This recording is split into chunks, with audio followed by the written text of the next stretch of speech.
Hey everybody, Jen McGillis here, otherwise known as Cincinnati Jen. Hey, I want to just chat with you for a second about short sales today. Not what is a short sale. I think in 2013 everyone is well aware of what exactly is a short sale. But I just wanted to share with you what I've learned over the past few years as far as the families and the experiences behind those short sales. Every single house that has been lost to short sale or to foreclosure has a family behind it, and that family has a story and they have an experience and they have a reason behind, the reason that that house was lost to short sale. Yes, it's true. Some people did buy way more house than their income could support. And so, maybe it was a justified short sale, but oftentimes I would say at least 80% of the cases that I've seen over my real estate career have been people who have lost their house due to completely unforeseen circumstances. I've had a family that I've worked with where there was a complete job loss, like all income gone. And of course they lost their house. Like if you go from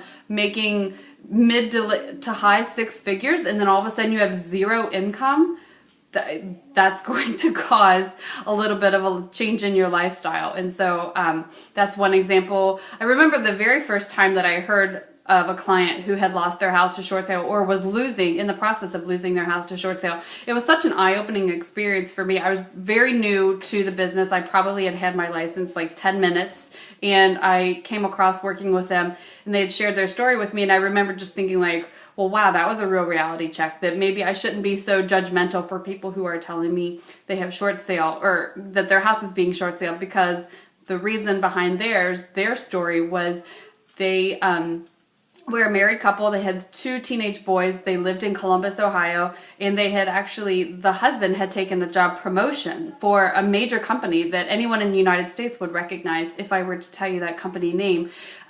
So he takes a promotion, moves to Cincinnati for this promotion, and thinks that he's bettering his family by taking this new opportunity because it's more money, obviously, but because of the housing market, they're unable to sell their house back in Columbus. So here he's done something that he thinks is going to be a benefit to his family when it has the exact opposite effect, because they lost their house to foreclosure. Now their credit's wrecked for the next couple of years, while they pick up the pieces to that mess. So I just remember thinking, well, that wasn't their fault. Like, they did everything that they thought was the right thing to do, and still it didn't have the desired outcome for what they were looking for. I just remember that was a pretty eye-opening experience for me. But then the other one that I wanted to share with you, the other experience that I had actually just this morning, which inspired me to want to chat about this today with you, is so I was showing houses in Wyoming this morning, and one of the houses was a bank-owned property. And I remembered seeing that house late last summer with the family in it.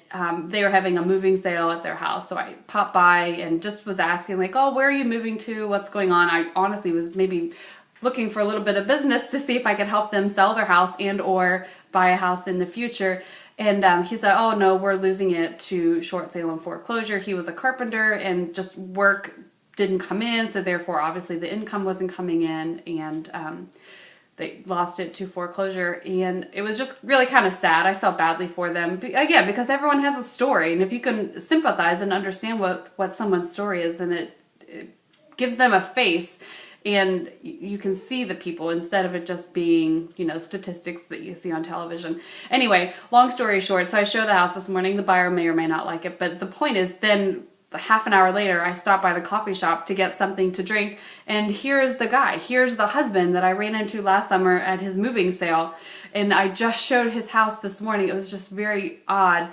And he was right in front of me in line, and I recognized him, and I almost said, hi, how are you? Just, how's it going? But, I then realized I would have to explain, like, how do I recognize him? And I just didn't want it to be uncomfortable for him. And he doesn't know me. He probably doesn't even remember me, but I remembered him. I remembered seeing him, and it was just weird. And anyway, the point of the video today is not everyone loses their house to short sale and foreclosure because of irresponsible financial decisions. People can lose their house to foreclosure for 1,065 reasons. And so I just hope that you would take the time to learn those reasons and not just be so quick to judge someone and assume that because they have a foreclosure or short sale in their background that they are not smart with their money, because oftentimes that's not the case at all.